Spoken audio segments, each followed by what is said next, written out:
I talked to John Cooper today. Got the feeling Yeah. you might have talked to him or not. No. You did not. Okay. But a lot of people like that work People for who him. have been around Lovey, yes. Yeah. Okay, so you got it. Like, did anybody say anything like, think about this? Was there any Not one red flags person. at all? Not one person. Okay. No. Which made you feel like, Yeah, I mean, it was, these are big hires, and you certainly want to understand the situation you're getting into. And but as I talked to people, and again, I didn't talk to a lot because of the nature of what we were doing. Right. But the people I talked to were people who I trust, and they just could not say enough positive things about me. luckily, you don't have any more big hires on the horizon. You feel like, you know, you take a breath now, you get friendly. I mean, seriously, Yeah. it's been a couple of days, crazy couple of days. It's been a pretty intense few weeks, Right. and it felt like at different points in time we were walking a bit of a tightrope, just trying to get it through the finish line, and really just thrilled that we are where we are, and I am looking forward a little bit to getting back to the room tonight and kicking back and taking a deep breath. Was there ever a point where you thought this could blow out? Or it might, or maybe you thought, Well, you never know. I mean, Okay. it could have at many points in time, Right, and okay. so you recognize that possibility always exists, and you just try and be as delicate and cautious as you can be. you just spent $21 million. Okay, you've never done that ever, right? I mean, No, assuming- that's fair. Right. So is that part kind of like open your eyes a little bit? You know, Sure. kinda- I think let's not. It's not like we wrote a $21 million check today. Right. It's $21 million over Over a time, period right. of years, and we're just so understanding of the impact that someone like Sure. Lovie can have on our program. And if it's the same thing we're not paying Lovie $7 million like they are Nick Saban in Alabama, but nobody would ever say that Nick's not worth that money. Right, of course. He's justifying that economic endeavor every time he takes the field, whether it's a practice or a game. And Lovie, I think, has that same kind of opportunity here at the University of Illinois to go out and generate that kind of support, create that kind of success, and ultimately the investment, and that's what it is. It's an Right. investment. Will pay, I think, tremendous dividends for our program. Bob, can I add on to that question? Sure.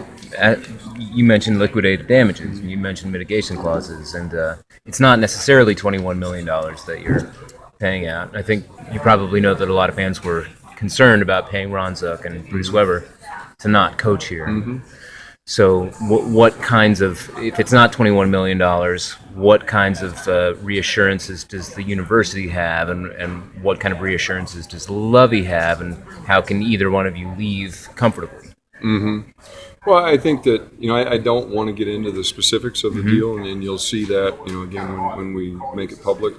But we again, I think it was a very productive negotiation. We were able to put pieces in place that gave us some sense of protection, and yet Lovie also felt very cared for and valued by the university. And so it was just incredible the way that all lined up, and the negotiation never felt adversarial. We were able to put a deal together that I think was creative in a number of significant ways, and again takes care of his needs and takes care of ours at the same time. Warren was with you. I saw him yesterday, so I know he's with you. Who else was involved in the pieces like that, the travel things? Who else met with Lovie besides you and Warren? Can we give their names up or not? Really, Warren has been involved in this from the beginning. Okay. I worked for Warren back in the mid Sure. 2000s when I came here, and he and I have stayed very, very close, and I trust him implicitly. And, Sure. For this project, that's what I needed more than anything, was just someone that Small I circle. knew, just a very, very small circle. Right. We brought Susan Young into the loop very early, our CFO. The financial pieces of this were important just for me to understand our situation and what can we do. Right. And then it's really stayed very, very close. Other than that, we brought Is Hope now?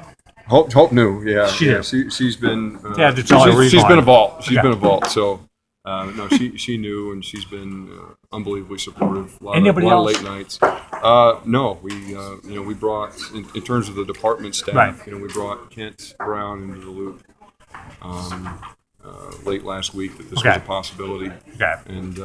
And then really we didn't bring a bigger group in until after things happened on Saturday. Who leaked it? Who leaked all this information on Saturday? No idea. No idea. It got everywhere really fast. It did, as you would imagine it might. But it was. I was candidly, I was happy we got to where we did. Has Lovie been here enough to get it kind of a small fail for Champaign-Urbana, or is it not enough really to get that? Yeah, you'd have to ask him that. Right. I would be surprised if he had been. Right. Mary Ann was able to get out with Hope a little bit yesterday and drive around. She seems like a tremendous person, Sure. and she's certainly been very engaged in this process. She'd already looked at some places to potentially live. Right. So that was nice. I think he said this will be their 18th home or 19th Oh home. my, And so, seriously? so that she's been through this drill before and understands the opportunity that's in front of him. But I think one thing that he said today that I probably should have made a bigger point of is that this it was very important to me that this be a long-term relationship. Okay. This is a long-term commitment. We don't want this to be this is not a stopgap job Right. for anybody. And we talked at length about that when we were together in Tampa.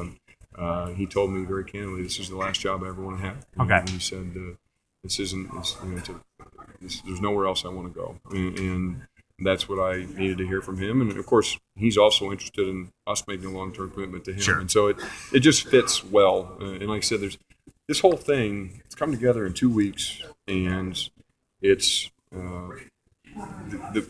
back to your previous, there were a number of places where the train could have come off the tracks, Okay. and it just has aligned perfectly. Okay. Every moment there was a chance for it to go one way or the other, it's gone the good way for us, and that's just I think been really helpful. Who actually talked to Matt, his son?